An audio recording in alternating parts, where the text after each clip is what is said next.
আমাদের আমিরে জামাত বলেই আসছেন যে আমরা এরকম চমক সামনে আমাদের আছে, যেমন ইনক্লুসিভ আমরা প্রার্থী দেব। সেখানে আমরা ভিন্ন ধর্মেরও চিন্তা করছি, ভালো প্রার্থী পেলে আমরা সংখ্যালঘুদের পক্ষ থেকেও আমাদের প্রার্থী থাকবে। এরপর আমাদের ভিতরেও আমাদের একসময় ট্র্যাডিশন ছিল যে জামাতের রোকন ছাড়া আমরা কাউকে মনোনয়ন দিতাম না, কিন্তু এখন আমরা সেই জায়গা থেকে একটু লিবারেল হয়েছি যে কর্মীদের মধ্যে থেকেও সমর্থকদের মধ্যে থেকেও যদি ভালো যোগ্য কম্পিটেন্ট লোক পাই আমরা তাদেরকেও আমরা এবার দেব এবং দিচ্ছি। যাদেরকে দেওয়া হয়েছে তাদের যদি পারফরমেন্স ভালো হয় তাহলে তারা থাকবে, না হলে চেঞ্জ করে আবার নতুনভাবেও দেওয়া লাগতে পারে। এ ব্যাপারে আমরা আগের চাইতে অনেকটা লিবারেলের দিকে গেছি।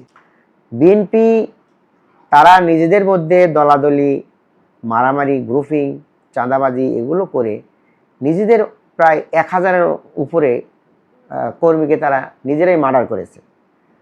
এইভাবে তারা দলাদলি বিভক্ত হওয়ার কারণে তাদের মনোবল ভেঙে গিয়েছে।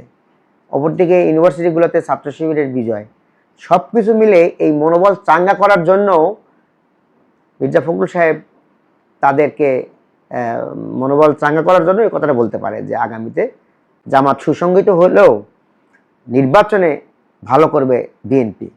তাদের কর্মীদের মনোবল বৃদ্ধি করার জন্য কথাটা বলতে পারে। তবে কি হবে সেটা জনগণই নির্বাচনের দিন এটা প্রমাণ দিয়ে দিবে ইনশাআল্লাহ। সন্তোষজনক সাড়া আমরা পাচ্ছি। এখানে বিভিন্ন স্তরের জনগণ, একজন রিকশাওয়ালারও যেমন ভোটের একটাই ভোট, সচিবেরও একটাই ভোট। আমরা বিভিন্ন লেভেলে যাচ্ছি, সকল লেভেল থেকে সাড়া পাওয়া যাচ্ছে এবং তারা আমাদেরকে উৎসাহ দিচ্ছেন যে আপনারা এগিয়ে যান, ইনশাল্লাহ পরিবর্তনের পক্ষে বাংলাদেশ।